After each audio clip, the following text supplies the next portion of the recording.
Hello and welcome to the video on lab safety. Let's go over some general safety rules. Let's begin with listening to or reading all the instructions. Please make sure you read everything before you get started. There is that tendency to get so excited that you want to just jump right on ahead, but read the instructions. Wear your safety goggles. This is not optional. When I tell you that you have to wear your safety goggles, you have to wear them the whole time. I've never had, in all the years that I've taught, I've never had a student that's been had their eyes damaged as a result of anything in the lab, and I prefer to not have that start now. So I will give you one warning, and to make sure you put your goggles back on. And if that's a problem, then I will go ahead and have you leave the lab. Safety goggles, mine are cool. Again, they're neon colored, and you will look really snazzy. So well worth it to wear those. Anything spills or any accidents, anything, even if you think it's real minor, let me know, please, and let me be the one to decide what needs to be done with it. All right, wash your hands. I will say this several times, but wash your hands with soap and water. We have lots of sinks in the classroom and lots of soap, and no matter what we do in lab, make sure you wash your hands afterwards just to be on the safe side. And keep your hands away from your face, as related to number 4, because you're working with chemicals, and they can get in your eyes, they can get in your mouth, and cause some serious damage. If you have long hair, tie it back. You don't want that dragging in there through your specimen or in chemicals or anything. That would just be nasty. All right.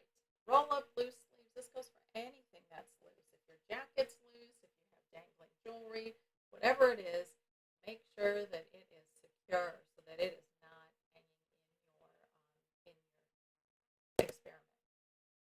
The location of all the safety equipment, I'm going to show you all of these in class so you know where they're located and how to operate them in the case of an emergency. If you are absent on the day when I go over this, please pull me aside, let me know so that I can show you where these items are. Okay, keep your work area uncluttered. I'm going to ask that when you do a lab that you would put your belongings underneath the sink, and I'll show you where to put those. But put them under the sink. Keep everything uncluttered. Very difficult to run an experiment with everyone's books and things all over the place. Not to mention that there's a likelihood that they could get damaged. All right. Suggested you wear glasses instead of contacts. Now, please hear me. I'm not telling you to go out and buy glasses, but it is always suggested that you wear those glasses instead of contact lenses. But remember, you will be wearing your safety goggles. So don't ever put anything in your mouth during the lab. You never, ever, ever eat or drink anything in the lab. Even if we're working with water and you pour it into a beaker and you think, well, it's just water. Oh, no, you have no idea what's been in there beforehand. So never put anything in your mouth during the lab. Clean up at the end of the lab period. Clean up your area.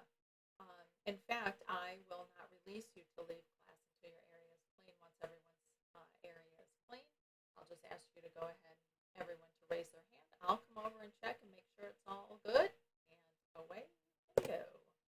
Okay, number 13, honestly, is to me, the most important one out of all the safety rules.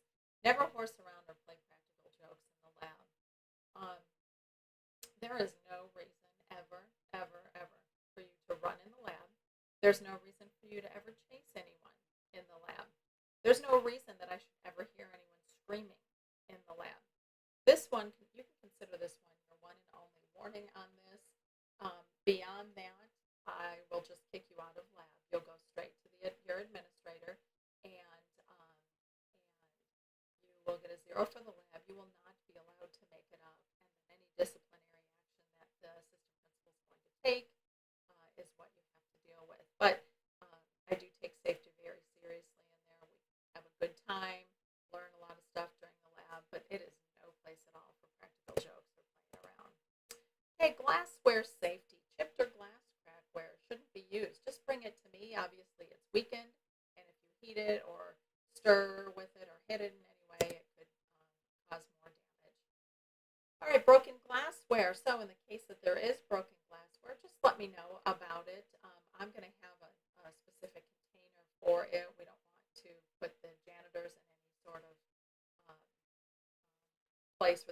injured, and so just let me know. When you're pouring the liquids into the glassware, just make sure your hand is supported. It's resting on something. It's not just freely moving. I will demonstrate to you number 4 of how to pour down a glass stirring rod. Number 5, again, if something gets broken, let me know. Don't just try to clean it up by yourself. Number 6, the inserting the glass tubing.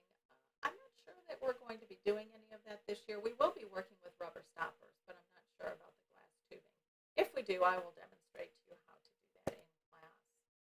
And this one's another big one. Don't put hot glassware in water. It could make it shatter and explosively. It could cause some serious damage.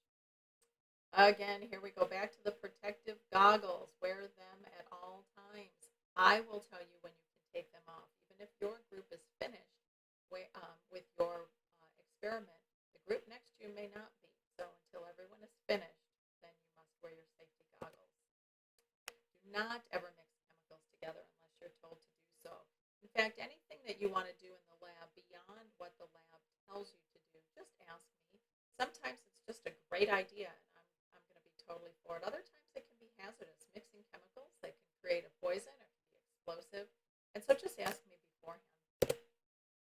And again, that bird taste anything, nothing should ever go in your mouth in the lab. I will again demonstrate this to you in class. This is wafting the fumes. You never directly inhale any fumes from any chemicals. When we're working with acids, you don't pour water into the acid.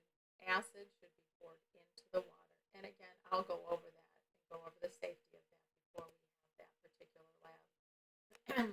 When you're disposing of all chemicals, follow the instructions. Some things cannot go down the drain. They could tear up the drain. They could be dangerous if it gets out into the groundwater. So follow all disposal instructions from me. And here we go again, washing your hands, soap and water. Electrical safety. Don't put them where someone's going to trip on them. Make sure your hands in your lab area are dry. You don't want to become a conductor for electricity. So don't plug anything in or unplug it or work with it if your hands are wet or the area is wet. Don't ever poke anything into the electrical outlets. The only thing going in there is the plug. Speaking of plugs, unplug those cords by pulling the plug, not the cord. The cord, if you pull the cord, it can come away from the plug, and then we have a live electrical line, which will be extremely dangerous.